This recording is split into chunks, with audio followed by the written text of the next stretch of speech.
Welcome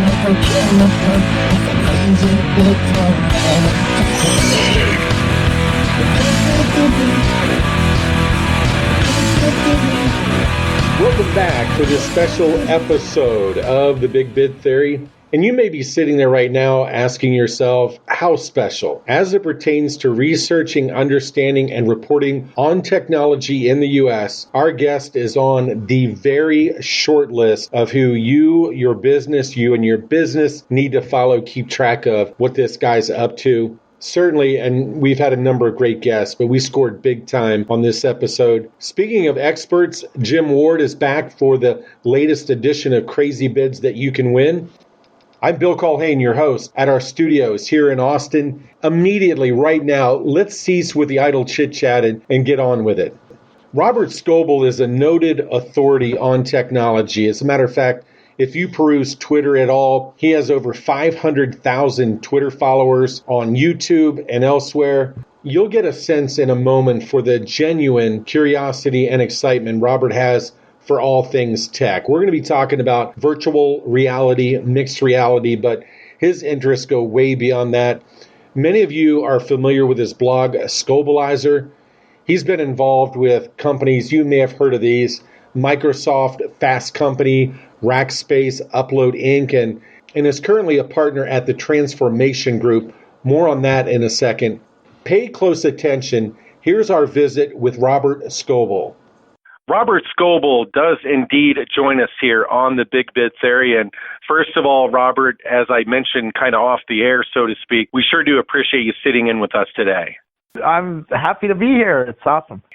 Just in following you on Twitter, etc., I thought that I did some traveling, but your travel agent must be a busy person. As I watch, you've gone around the world, rubbed elbows with the brightest of the brightest when it comes to AR, VR, MR, AI. A moment ago, I just breezed through in the introduction some of your background, but let's start here, Robert. What is the Transformation Group? And what I mean by that is, how did it come to be? What's it like? I saw that Shell kind of mentioned that you're the person who's out there getting a feel for patterns. And finally, what are the goals of the Transformation Group?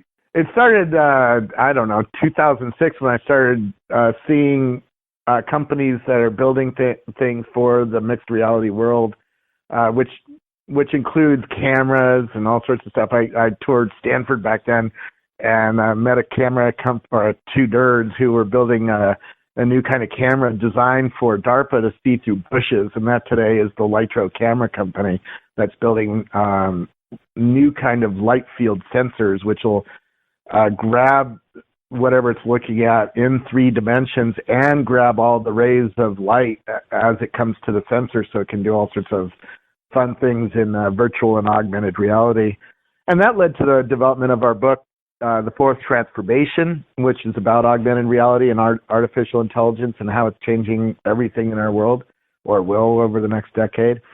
And that led to Shell and I starting a consulting company that helps brands figure out its strategy in this new world that's coming, and it's coming pretty fast, right? In just the last month, Google, Facebook, and Apple and Snap have all announced augmented reality strategies.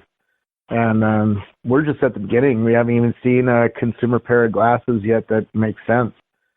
Certainly exciting, and I am nothing beyond a novice when it comes to this. I'm kind of a spectator more than anything, but just in watching, I guess I've really become interested in this myself in the past year or so, just watching where it's gone and understanding that there's so much ahead. I know it's exciting for our audience. In our research here, Robert, as we look at our database, and I know this isn't news to you, but we've seen in terms of the public sector, there are hundreds of relevant requests for different solutions. You know, I'm talking, of course, about government, education, law enforcement, which I know is near and dear to your heart, the military, all trying to put this technology to use, labs, systems, equipment, training, consultants. Does the growth in the public sector specifically, does that surprise you in any way?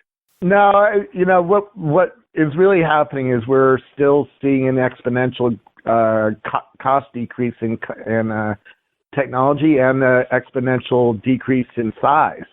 And so, I met one guy speaking to the intelligence agencies last week, and he said, I've been doing this work for a long time, and in the 1970s, I had a 3-story computer to play with that did all sorts of war game simulation for the government.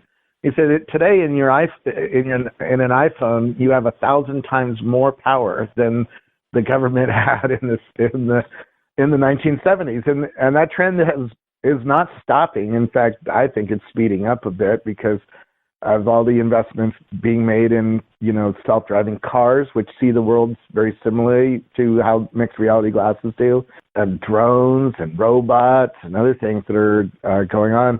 And the fact that billions of people today have personal computers in their pockets, thanks to mobile phones, right?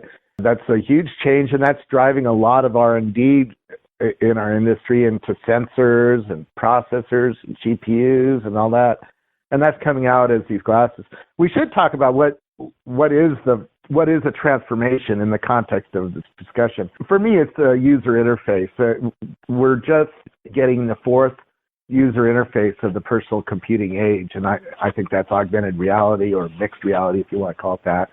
Google calls it immersive technologies, or some people call it XR as well. So you'll hear a bunch of different terms because it's so new. The industry hasn't really settled on one term for this range of things, from virtual reality to augmented reality. Yeah, but, a lot of letters. Yeah, but just think of it as a new user interface, right? Our first user interface of the personal computing age was a text box where you had to type commands to DOS or CPM.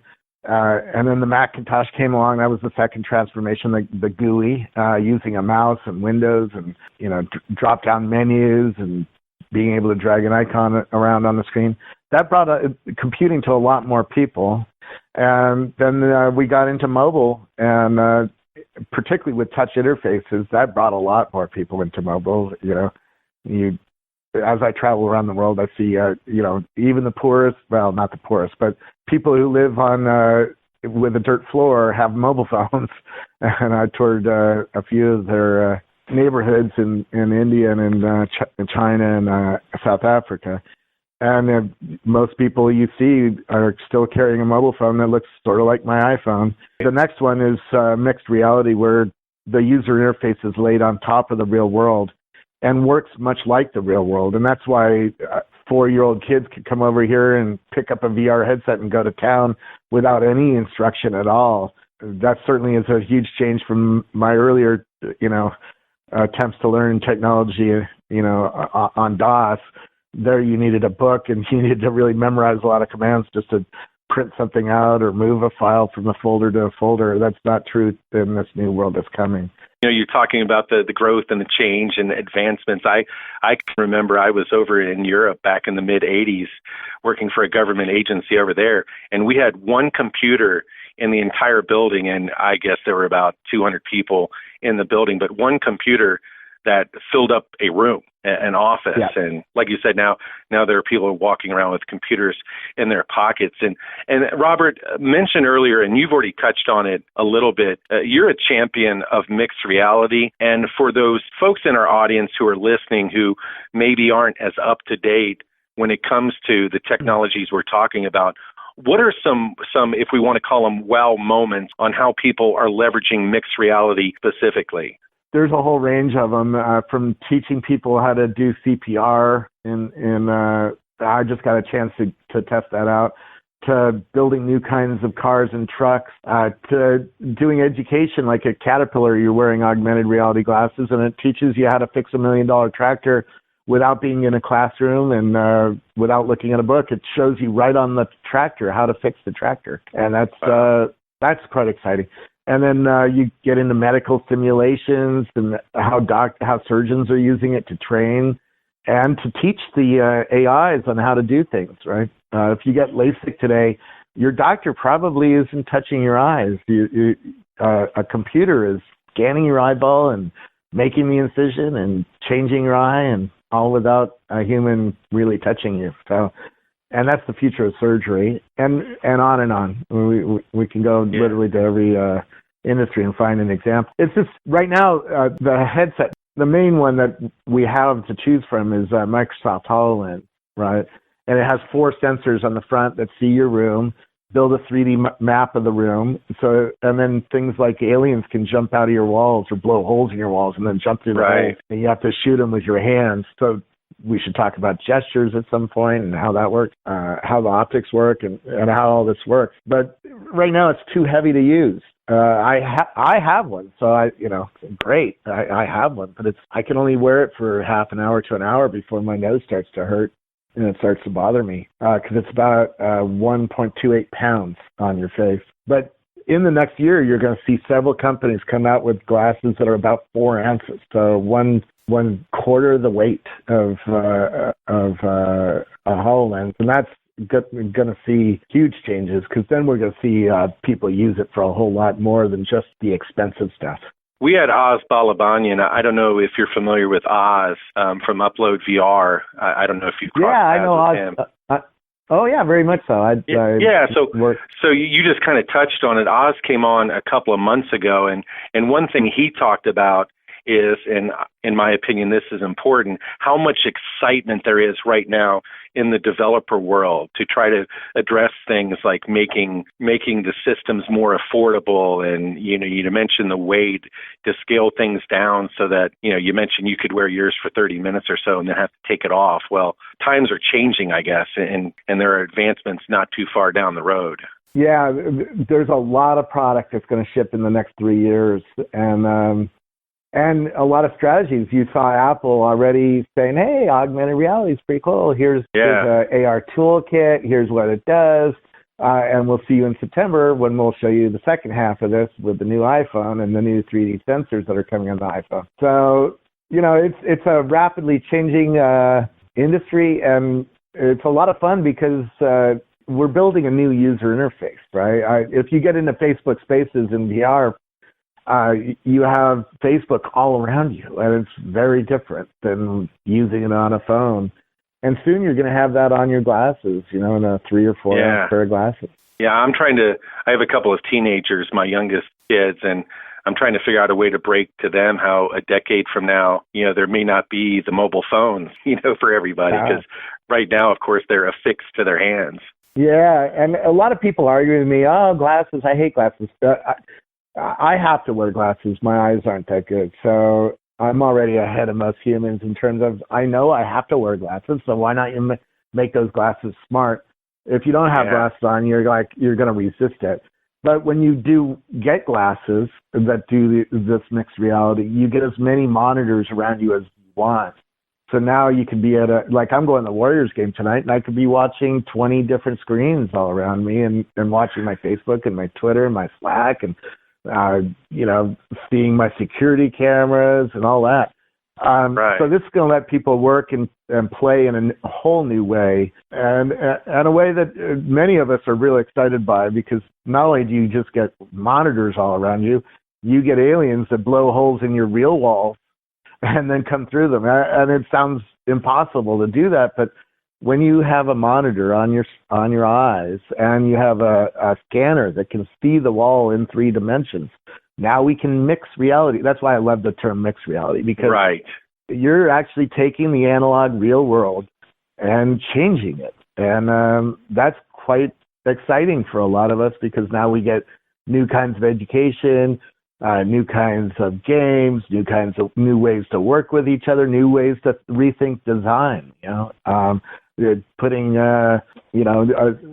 if you're an architect, for instance, you will be able to show your clients what the actual building will look like, and maybe even some of the impacts on the neighborhood it'll have, after you build a 100-story high building. What will the shadows look like? What will the wind flow look like? All this stuff you need to visualize for people, and that's going to be done in mixed reality glasses. Absolutely exciting. And Robert, we've already, during our conversation, we've mentioned some of the heavyweights, some of the big boys, if you will, Apple, Microsoft, Google. With that being said, are there 2 or 3 startups here in the United States who are changing the world through technology, companies that you've come across or ideas that you've come across? Yeah, ODG is one. They make a pair of glasses that are fairly lightweight and have a fairly good viewing angle. They just don't have the whole package put together yet. They have really nice glasses, and they have a fab that's right across the street from the San Francisco Giants ballpark. So it's sort of funny to think about, right across the street from this ballpark is a whole floor of people building really cool technologies. Meta is another one. They build a pair of glasses, and they're building an operating system that can see your hands and let you work with other people. So those are two examples. But MindMaze is one that got $1.4 billion of investment. They're building a headset with brain sensors so that it can see your brain waves and do all sorts of interesting things. They're using it on people who've lost limbs due to accidents or whatnot, and they're experiencing phantom pain in those missing limbs. And MindMaze is used to remap their brain to get rid of that phantom pain, and that's just one of the things that they do. And on and on. I mean, in our book, Fourth Transformation, we detailed dozens of startups that are changing this world. And here, in literally a moment, I want to talk more about the fourth transformation, but how does cloud technology tie into all this? A decade ago or so, I worked for an IT managed services company here in Austin, and cloud came about, and some of the concerns we heard were info security, lack of internal control, and simply fear of change. But now in 2017, just this morning, I looked, and there are hundreds of requests out there from governments for cloud services, hosting, applications, et cetera. So where do you see cloud going, and how does it fit into mixed reality and VR and that kind of stuff? Yeah, now you're taking me into my last job at Rackspace, where I was public face of a cloud computing company. Cloud is a necessary precondition, because if I'm going to build anything in this world, cloud lets you build it faster and make it more connected with other people, and it's a lot cheaper. Right? If you talk to the old timers in Silicon Valley who built, like Yahoo or Google, they say, man, when we started up, we had to buy servers, and we had to buy a cage in a data center, and we had to set up all that equipment and load Windows on each one of them, or load Linux on each one of them, and then load a database. And we had to do all this work and spend all this money. And now you just go to Amazon or Microsoft Azure or wherever, Google, the cloud, swipe your credit card and start up 100 servers, and boom, you're in business. Yeah. So now you can iterate and try things really quickly with a very low risk, right? Which is really going to let Hollywood build content for these new glasses, and companies like Autodesk are going to build ways to design new things in 3D with the glasses. All of that relies on iterating fast and iterating cheaply, and that's what cloud computing does for us. Now, cloud computing itself is morphing a bit thanks to the GPUs, because if I want to study something visually, like make a self-driving car, I need to teach that car how to recognize a stop sign or a stoplight or a yield sign or a child crossing in front of the street. So I have to do a lot of visual stuff, artificial intelligence, to teach it how to do that. And that's most of those workloads are built on NVIDIA GPUs, or GPUs overall. Intel's making a lot of investments in this space as well. And so you're starting to see new clouds being born on Amazon and other places that are GPU-based instead of CPU-based. And that's also exciting. There's a lot of new workloads are coming up. And the consumer's seeing these features show up in products, right? When Apple shows off the new camera and the new iPhone, a lot of the features, like better exposure or better pictures, are on artificial intelligence, and they come out of this kind of work. And consumers are winning, and people who build infrastructure on cloud are also winning. 10 years from now, Robert, the center of our digital lives is going to change. As you look into your crystal ball, and the fourth transformation, you and Shell do such an incredible job of telling the story. How will technology be changing the way people and businesses function?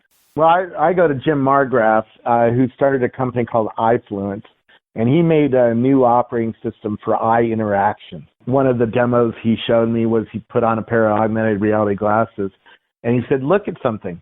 And I looked at my iPhone, and a menu popped off the iPhone and said, oh, that's an iPhone 6S Plus. So it properly identified what it was looking at. That's this new workload I was talking about with GPUs. And it stuck a menu off on the other side that said, oh, that's $6.99 on Amazon. Would you like to get more information or buy it? All with my eyes. Now, we don't have a product yet like this, but they're coming in the next next 4 years for sure. And he's now at Google building mixed reality operating systems. And he told me, in about 7 years, we're going to have an incredible memory aids because these glasses are going to know everything that you've eaten, everything you've touched, every person you've looked at, where did you leave your keys, all sorts of stuff. And I can prompt you with memory aids to remind you, oh, your keys are here. Or you last met this person at South by Southwest 4 years ago, and you then talked about, the web. And since then, she's gone on to create a company. It could tell you all sorts of stuff about the person you're talking to and give you some ideas what you should be talking to her about, right? And plus we're getting self-driving cars. Plus we're getting robots that navigate themselves. Plus we're getting drones that can't hit trees or anything like that because it knows the world in 3D. And on and on. And we're getting much deeper visualization. I mean, I just spoke to the intelligence officers in the nation, and in their expo hall, they had really mind-blowing three-dimensional satellite imagery that was made by the computer off of standard 2D cameras. And it's just like, what? That is crazy, So it's crazy. When you take those techniques to the regular world, we're going to be seeing things, and it's going to build a point cloud and understand it in 3 dimensions, and that's just going to be nuts. The guy who's building one of these camera companies I talk about, 8i, I asked him, how soon is it going to be before I can watch a football or basketball game on my kitchen table and walk around the game instead of watching it on a flat monitor? And he says 4 years. So that gives you an idea of how fast this world is about to change. And if he's wrong, it's 8 years. Okay, that's not that long. I mean, I've now been on Facebook for 10 years, right? And it seems like yesterday that I joined Facebook. 10 years goes pretty quick. It sure does. My wife bought a Fitbit over the weekend, and she's excited about that. And things that you've been talking about. People will look back at things like Fitbits and giggle. Yeah, the Fitbit or the wearable sensor is what got us to write our last book called Age of Context. And that's 4 years ago now. So it shows you, how fast this world changes and also how slowly it changes, right? Everybody doesn't just get a Fitbit the first day that they get released. No, it takes a while for humans to get used to the idea of new technology and see its value in their lives and try it out. So I might have a pair of glasses on next year, or maybe even by the end of the year, where many people might take 3, 4, 5 years to get glasses, maybe even longer, maybe 7 years, right? Change is hard for some people. Certainly in the next decade, I see the world really flipping again, the same way it flipped when the iPhone came out a decade ago. No doubt. Well, Robert, again, we so much appreciate you coming by our show to share your expertise and your stories. Now, and we'll include this information in the description of the podcast, as our audience knows by now, but how can our audience members follow you? Do you have anything coming up in the near future that you'd like to share? Anything like that? I'm always doing something. And this week I'm speaking to HR Tech, a big conference for HR people who use technology. Facebook is the best place to watch me, even though I'm on LinkedIn and Twitter and Snap and other places. Facebook is where I put most of my energy, and that's where you can chat with me and see all the stuff I share, because I read voraciously on this topic, and I have Twitter accounts just for VR and AR that already are following, 2,700 people, just in this industry. And then my main Twitter account's following 80,000 people, all in the tech industry. So I'm interested in anything that's new. If you tell me about a new rock band, I'll probably listen to it just because I'm interested in what's new, what's coming up next from humans. But Facebook, you'll see me focus mostly on augmented reality and that future with a little bit of self-driving car and Internet of Things, cloud computing when something important comes along. Again, to remind everybody, that information will include it in the description of the podcast. Thank you again, Robert. That was as good as I anticipated, and I'm sure our audience appreciates very much. As Robert mentioned, Facebook is a good place whereby to interact with him. His Twitter handle is @Scobleizer, SCOBLEIZER. The fourth transformation is the book. Get yourself a copy. More good news. Jim is back with a crazy bid you can win. I couldn't win it, but you could. Jim, take it away.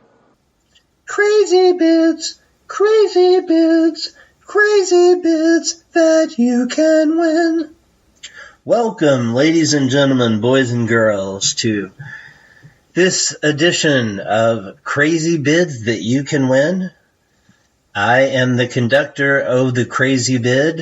My name is Jim Ward. I have a doozy this time. I have something that is near and dear to my heart, and by the end of this, it'll be near and dear to yours too. I hope. So this particular Crazy Bid comes to us from the great state of Washington. So like last episode, this is actually an art-related bid, and I apologize for that, but this was too good to pass up. So this is for an artist who works in found objects, found art, to do something. It's for the city of Sequin, and it's for their civic center. And, here's the thing.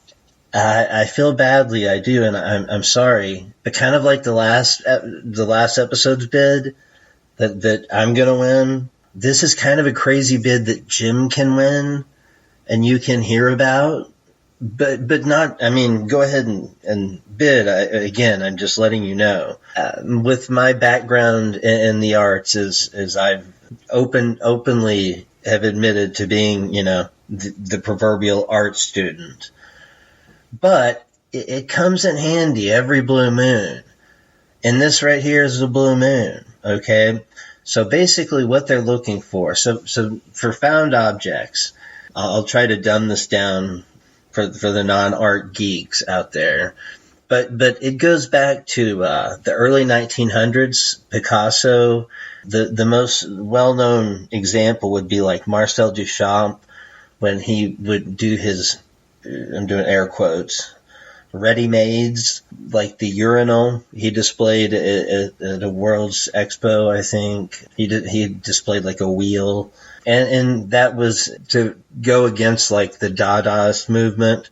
And now if I keep talking on that, if I keep going down that line, I will put you all to sleep. So anyway, found objects. It's been a subset of certain types of art for over 100 years. I personally love it. Some of my favorite people you may have seen in museums. Robert Rauschenberg is a god. He's amazing. He's able to incorporate found objects that tell stories.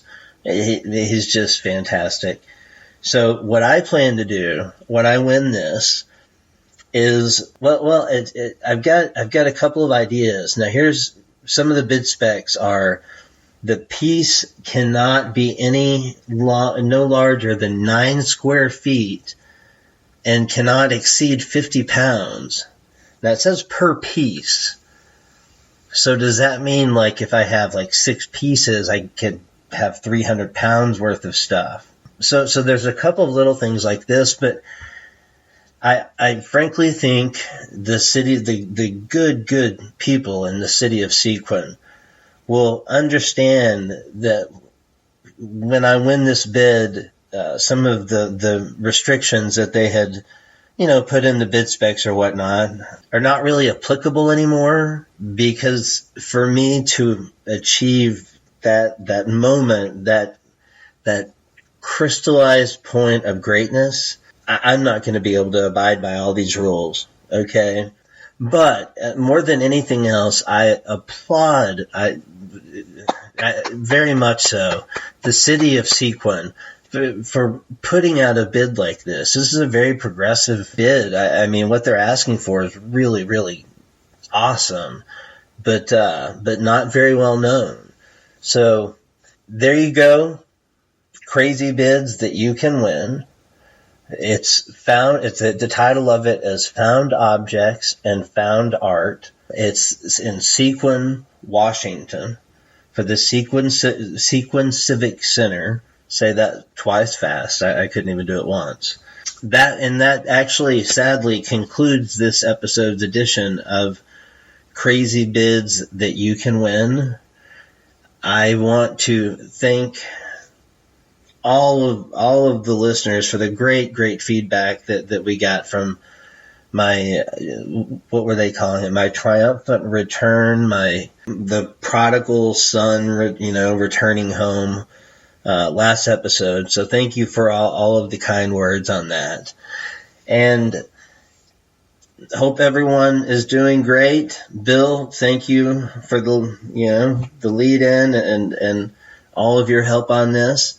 I will turn it back to the guys in the studio.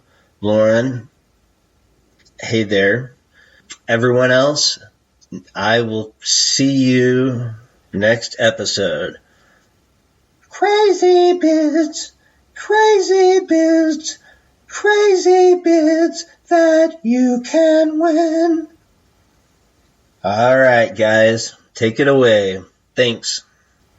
No, Jim, thank you. And most of you already know, if you want to go back and listen to any of Jim's crazy bids from here in Season 3, you can go to our Facebook page. And for that matter, we're also going to have what we call quick clips, parts of our conversation with Robert Scoble we're going to profile on our Facebook page and other social media platforms as well. Many thanks for downloading and following the Big Bid Theory. Important info in this episode. Thanks for sharing it with your friends, everybody. Keep the emails coming. I'm B. Culhane at bidprime.com. Jim does a great job of keeping up with his emails. He's J. Ward at bidprime.com. You want to take a gander for yourself at some of these technology bids from the government? Head to bidprime.com. Or you can call the folks in Austin at 888-808-5356. The show's Twitter is at The Big Bid Theory. My Twitter is _, that tiny underline Hunter. JW is Jim Ward, the number 6. And by the way, Facebook is another great place to keep up with us, what's going on with the show. We post a lot of content over there. Thank you to Robert Scoble. Congratulations to his Golden State Warriors, by the way, and Jim Ward. So the show did have at least 2 people who knew what they were talking about in this episode. Until the next episode of Awesomeness in 2 weeks, for our dedicated staff requesting double pay because of this special episode. Now that's funny. Until that next time, friends, go Gunners, Barracudas, Tigers, Bobcats, and Cubs. And we wish you all the best in growing your business. And much fun.